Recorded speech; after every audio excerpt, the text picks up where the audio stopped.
ago, Oscar Robertson is recognized as perhaps the greatest sports figure ever to come out of Indianapolis. But 100 years ago, Indianapolis produced another spectacular athlete named Oscar, considered by those who saw or played with or against him, perhaps the greatest all-around baseball player that game has ever seen. Only a few folks had that honor. The rest of us are only now learning about the great Oscar Charleston. Because of his awesome power and barrel-chested physique, many called him the Black Babe Ruth. Because of his hitting, speed, and take-no-prisoners approach running the bases, many call him the Black Ty Cobb, to which his fans can only point out, excuse me, Babe Ruth or Ty Cobb was the white Oscar Charleston. Good hitter, good hitter, good hitter. The fans was tickled to death when he came to bat. Charleston was one of the greatest ball players that ever lived. Indianapolis' Bill Owens and Chicago's Bobby Robinson are both in their 90s, but the years have not dimmed their memories of playing with or against Oscar Charleston in the Negro Leagues. Owens is an all-purpose infielder. Robinson is a slick-fielding third baseman, recalling a player who did everything memorably. Greatest fielder you ever seen. Yeah, he could look like know where the ball was going. He'd go right to that spot and turn around and catch the ball. He could do it all. He could hit, run, field, and throw. Born to Tom and Mary Charleston on Indianapolis' Near East Side in October 1896, Charleston's first exposure to Negro League baseball came as a bat boy to the Indianapolis ABCs, one of the first organized black baseball teams, sponsored by the American Brewing Company in the early 1900s. At age 15, Charleston talked himself into the Army, serving in the Philippines, developing his athletic skills in baseball and track. His discharge in 1915 brought him back to the ABCs as a rock-hard 5'11", 190-pound left-handed power hitter and speed demon. And through the next several years, always among the leaders in batting, home runs, stolen bases, and coming up huge in big games. He's the type of guy who could hit in the clutch very well, and game-winning, doubles, triples. Oscar Charleston made an even greater impression for the shortness of his fuse. He was temperamental. He didn't take no stuff off of nobody. According to Charleston lore, Oscar ripped the hood off a Ku Klux Klansman who had taunted the team after a game, achieving his silence. To hear them tell it, Oscar, while playing winter ball in Cuba, where he was enormously popular, took on half the Cuban army when a Cuban soldier took offense at Oscar's alleged spiking of his brother, the second baseman. In his rookie season in 1915, his temper came close to nipping his career in the bud. In an October game between the ABCs and a team of white Major League All-Stars lined up by Donnie Bush, ABC infielder Bingo DeMoss got into a shoving match with a white umpire over a close call at second.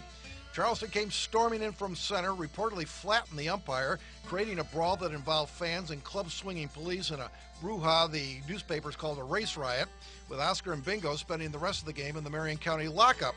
Both were bailed out and allowed to join their team in Cuba after profuse apologies, but even the city's black newspaper, the Indianapolis Freeman, declared, quote, "The players of Charleston's type are drawbacks to the sport and should be barred," unquote. Harsh words about a man who reportedly didn't smoke or drink and brought an early to bed, early to rise discipline to his game. I think that he was a nice, very nice, kind, polite individual. I think his sense of justice is really what comes through to me when I hear about these stories about him fighting. By all accounts, Oscar Charleston was considered a gentle, amiable man in between those competitive flare-ups. In 1922, he married a Pennsylvania schoolteacher, Jane Howard, a union that produced no children, their marriage ending in separation 20 years later. He traveled a lot. I can see why that they would have a little problem. You want your husband with you. And when you've got a husband that's going all the time in business, you have to be very broad-minded. For Charleston's 36-year career as a Negro player and manager with 14 different teams was one big bus trip, on the road continuously with league games, postseason barnstorming, and Latin American winter baseball. In middle age, he put on a few pounds, forcing to move to first base, the speed gone, but not his ability to abuse a baseball, as his niece, Anna Bradley, finally recalls when she and her family got a chance to watch Uncle Oscar put on a show for his critics at Busch Stadium. I was saying, my sister and I, "Uncle Oscar, we want a home run. We want a home run." And this lady, she was as large as that piano. That's the truth. She said, "Oscar Charleston's too old and stiff to knock a home run." And when she said that, he hit the ball and knocked it in 16th Street. And I hollered when I come out, I couldn't talk.